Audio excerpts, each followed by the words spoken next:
श्री सत्यनारायण व्रत कथा प्रथम अध्याय। नैमिषारण्य में ऋषि मुनियों ने सूत जी से पूछा कि कलियुग में ऐसा कौन सा व्रत है जिससे मनुष्य के कष्ट दूर हों। सूत जी ने बताया कि भगवान विष्णु ने नारद जी को सत्यनारायण व्रत के बारे में बताया। नारद जी ने पूछा कि यह व्रत कैसे किया जाए।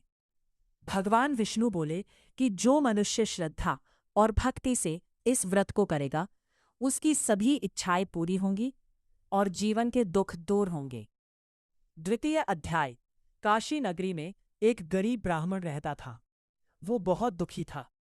एक दिन भगवान विष्णु वृद्ध ब्राह्मण के रूप में आए और उसे सत्यनारायण व्रत करने की सलाह दी। ब्राह्मण ने श्रद्धा से व्रत किया, जिससे उसे धन समृद्धि मिली और उसका जीवन सुखी हो गया। तृतीय अध्याय। एक लकड़हारा काठ काटने वाला जंगल से लौटते समय ब्राह्मण के घर पहुंचा। उसने व्रत के बारे में पूछा और स्वयं भी व्रत करने का संकल्प लिया। उसने व्रत किया और उसे भी धन धान्य की प्राप्ति हुई तथा जीवन में सुख आया। चतुर्थ अध्याय। एक धनी व्यापारी सदनंद और सदु नामक था, जिसकी कोई संतान नहीं थी। उसने व्रत करने का संकल्प लिया कि यदि संतान होगी तो वह व्रत करेगा। कुछ समय बाद उसे एक पुत्री कलावती हुई, लेकिन वह व्रत करना भूल गया। जब उसकी पुत्री बड़ी हुई और विवाह हुआ, तब भी उसने व्रत नहीं किया। एक बार व्यापारी अपने दामाद के साथ व्यापार के लिए गया। रास्ते में भगवान ने उसकी परीक्षा ली और उसे झूठ बोलने के कारण संकट में डाल दिया। उसका सारा धन चला गया और उसे जेल जाना पड़ा। घर पर उसकी पत्नी और बेटी भी दुखी हो गई।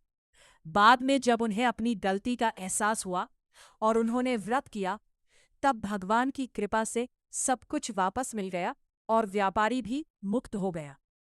पंचम अध्याय। व्यापारी और उसका परिवार सुखी जीवन जीने लगे, लेकिन एक बार फिर उन्होंने प्रसाद का अनादर किया। इस कारण उन्हें फिर से कष्ट उठाना पड़ा। जब उन्होंने श्रद्धा से भगवान की पूजा की और प्रसाद का सम्मान किया, तब उनके सारे कष्ट दूर हो गए और जीवन में सुख शांति लौट आई। इस कथा से हमें यह सीख मिलती है कि सत्य और श्रद्धा से किया गया व्रत फलदायी होता है और भगवान की पूजा में भोल और अहंकार नहीं होना चाहिए तथा प्रसाद का सम्मान करना चाहिए। वचन को कभी नहीं भूलना चाहिए। अगर आपको ये कथा अच्छी लगी तो चैनल को लाइक, शेयर और सब्सक्राइब करना न भूलिए।